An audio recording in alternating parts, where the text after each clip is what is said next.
મહિલાએ એસટીના ડ્રાઈવરને લાફા ઝીકી દીધા। રોંગ સાઈડમાં મોપેડ લઈને આવતી મહિલાને ટકોર કરતા ઉશ્કેરાઈ ડ્રાઈવરને અપશબ્દ બોલી માર માર્યો।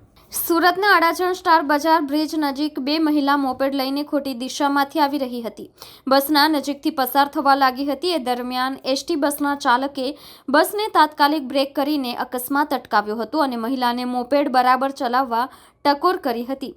ટકોર બાદ મહિલા ઉશ્કેરાઈ ગઈ હતી અને ડ્રાઈવરને ઉપરા છાપરી 3 તમાચા મારી જાહેરમાં અપશબ્દો બોલવા લાગી હતી।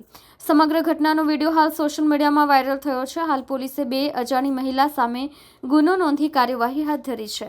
બેન, બસ ચાલે છે તો જુઓ। ડ્રાઈવર સુરતના અડાજણ વિસ્તારમાં મોરા વિસ્તારમાં જતી એસટી બસના ડ્રાઈવરે પરિસ્થિતિ પર કાબુ પાડી અકસ્માત ટાળવા માટે ઝડપી નિર્ણય લેતા એક અકસ્માતની ઘટના બનતા અટકી ગઈ હતી।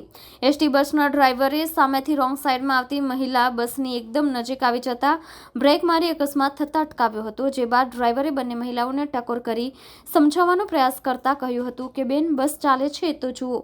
ડ્રાઈવરને ધડાધડ 3 લાફા ઝીકી દીધા। ડ્રાઈવરે અકસ્માત ટાળવાની સાથે કરેલી ટકોર મહિલાને ન ગમી અને તેણે ડ્રાઈવરને ખોટી રીતે આડેધડ અપશબ્દ બોલવા લાગી હતી। વાત એટલી હદે વણસી ગઈ હતી કે મહિલાએ ગુસ્સામાં આવીને ડ્રાઈવરને ધડાધડ 3 લાફા ઝીકી દીધા હતા।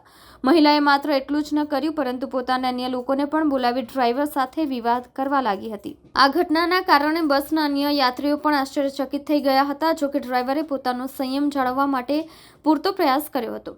ડ્રાઈવરે અજાણી મહિલા સામે પોલીસ ફરિયાદ નોંધાવી। આ ઘટનાને પગલે ડ્રાઈવરે તરત જ અડાજણ પોલીસ સ્ટેશન પહોંચીને ફરિયાદ નોંધાવી હતી। એસટી યુનિયનના નેતા કૌશલ દેસાઈ અને વિપિનભાઈ લગંડિયાએ પણ પોલીસ સ્ટેશનમાં હાજરી આપી અને મહિલા તેમજ તેના મળતિયાઓ વિરુદ્ધ એફઆઈઆર નોંધાવી છે।